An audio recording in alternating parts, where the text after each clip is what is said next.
Just so you know who I am.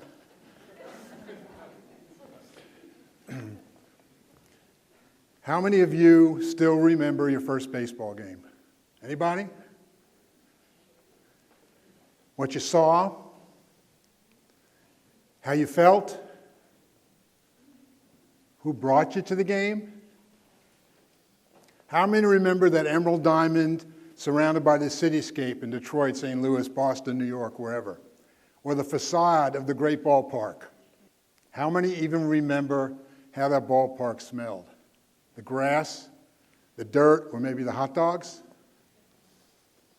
Admit it, how many of you expect to see a baseball game every time you hear the Star-Spangled Banner? That's me.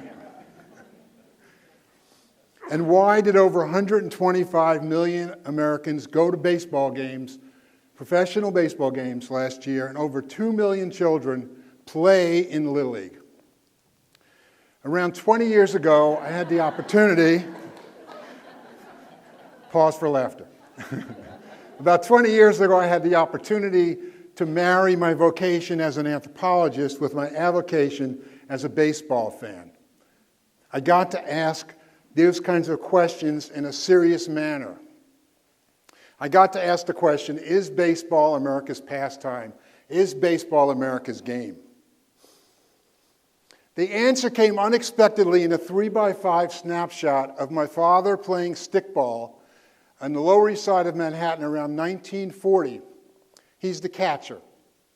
He's probably playing on Rivington Street, where he was born, although he may be playing on Stanton Street, the street after which I was named. I was named after a street. He's playing with his friends Arnie, Sammy, and Dubby. Dubby is short for Dubinsky. His name is Hyman, American for Chaim, but on the stickball team, he's Pepsi, and he's dressed like he's out of the West Side Story. My mother is on the sidewalk with her girlfriends watching the game in front of the tenements where my grandparents are living, probably having tea, probably speaking in Yiddish, Hungarian, or Polish. But my mother and father are speaking Brooklyn. My father would often say 33rd Street. My mother would be happy to invite you up for a cup of coffee. My personal story took me through Little League, but my fandom was sealed when my Uncle Herman, took me to Ebbets Field to see the great Brooklyn Dodgers of the 1950s.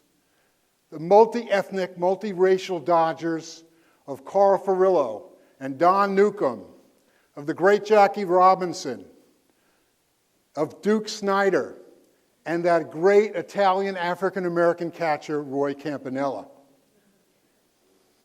What is a pastime? Is baseball America's pastime? To an anthropologist, a pastime is a form of play, but it's a form of play that signifies, that reflects cultural values, a society's values. It also amplifies, in some cases, cultural inertia, and in some cases, social change. We need go no further than baseball's anthem, "Take Me Out to the Ball Game," to begin to understand this. Harry Gumm, the son of an Irish immigrant father and a German immigrant mother, changed his name to Tiltzer, his mother's maiden name, and put a von in front of it, and became Albert von Tiltzer because it sounded American. It also, of course, shielded him from the incredibly harsh discrimination against Irish immigrants at the turn of the 20th century, and it helped with his Tin Pan Alley career as well. The shielding of one's ethnic identity, unfortunately, was part of the early 20th century in the United States. My first-generation parents, after all, named me Stanton William Green. That's quite a moniker for a Jewish kid from Brooklyn. Baseball really has included many, many different kinds of people, all kinds of Americans. I show you 3 major league ball players you may not have heard of. The great Louis Sockalexis, the Penobscot Indian who played for the Cleveland Spiders at the turn of the 20th century. Moses Fleetwood Walker, who was the first African-American Major League ball player when he played for the Toledo Blue Stockings through the late 1800s. And Lizzie Murphy played for the Providence Independents, a Major League team at the beginning of the 20th century. Now, baseball has included and excluded these folks, these groups. So that's the paradox. By way of example, the All-American Girls Baseball, professional girls baseball team, which you may have heard of from Penny Marshall's great movie, A League of Their Own, which happens to be my favorite baseball movie, is often held up as an example of an exception to the rule of women playing baseball. But in actuality, women have always played baseball, girls have always played baseball, boys have always played baseball. Baseball was imported to the United States, to North America, before it was the United States, and was played in Plymouth Colony by boys and girls. It was a children's game. Adults took it up. The Vassar Resolutes played a great game of collegiate baseball in the late 1890s. They were considered the best team. Many elite liberal arts colleges, in fact, sported women's baseball teams. Some of them played in those 20-pound skirts or whatever those things weighed. And then from 1890 to 1930, the Bloomer Girls fielded over 100 women's teams who barnstormed the United States. They had a little bit of a better time with the uniforms, which were designed by a woman named Amelia Bloomer, which was designed based upon Turkish pants. They played on such teams as the All-Star Rangers, the Philadelphia Bobbies, the New York Bloomer Girls, and the Baltimore Black Sox Colored Girls. Jackie Mitchell was probably the greatest woman professional baseball player, certainly the best pitcher, and she once struck out Babe Ruth and Lou Gehrig in an exhibition all-star game. Here's a brief video of the All-American Girls Baseball League, which I hope you enjoy. That All-American pastime, baseball, brings out the All-American Girl Baseball League for spring training at Alexandria, Virginia. Two teams are working out, the Fort Wayne Daisies and the Racine Bells, getting in shape for an opening day doubleheader. Dottie Schroeder is quite confident that her hair won't get in her eyes. And keeping her eye on the ball is catcher Kate Von Droe. Okay, gals, play ball. Pat Scott has quite a curve, but this one is wide, and Gene Marlowe is willing to wait. Gene bunts it, the squeeze is on. Tibby Eisen slides home with a run and a nicely bruised leg. Better a bruise than long pants, eh, gals?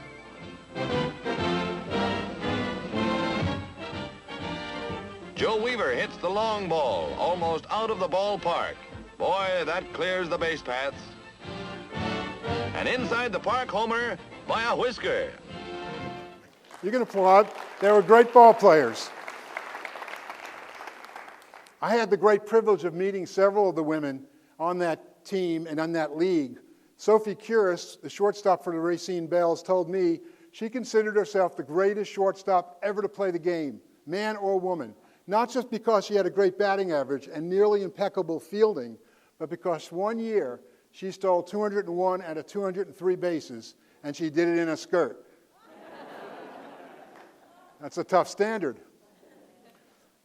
Baseball's also been interracial for most of American history. We don't think of it that way.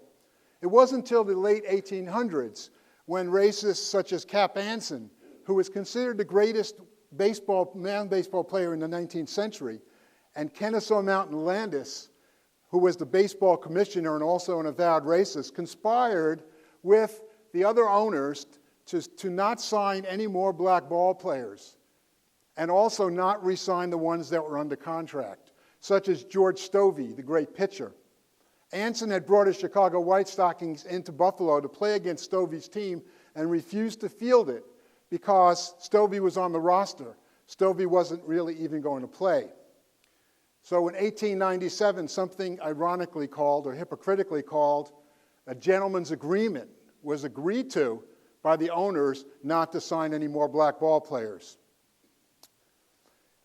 In another turn of history, this segregation led to the flourishing of 60 years of a great black baseball. The great Satchel Paige probably the best pitcher ever to pitch, who claimed and has been verified to have pitched over 2,000 games, and as he put it, won most of them. And probably the greatest hitting catcher ever, Josh Gibson, who in fact has been verified to hit over 800 home runs. Played for teams such as the Homestead Grays and the Pittsburgh Crawfords and the Detroit Stars. And this brings me back to circle back a little personally again, because most major cities, in fact, hosted two baseball teams, two Major League Baseball teams, a white team and a black team. Now, that included my hometown of New York. So my beloved Yankees, of course, I was well aware of.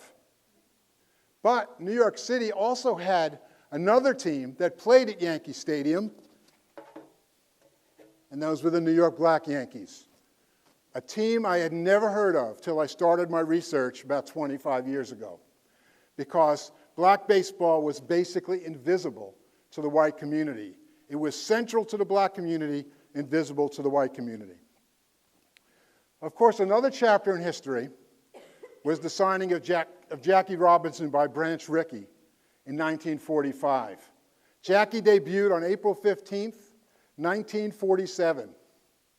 A day that is considered throughout baseball as Jackie Robinson Day, a day when every professional baseball player wears Jackie's number of 42, a number that is not worn any other day during any other game, in honor of Jackie Robinson and the breaking of the color barrier. Is baseball America's pastime? Does baseball matter? Well, I can leave you with no more profound and powerful an answer than that from the great Martin Luther King. When he said in conversation with Don Newcomb, one of those Dodgers I was privileged to see in the 1950s with my Uncle Hi, Don, you and Jackie will never know how easy you made my job through what you went through on the baseball field. Thank you very much.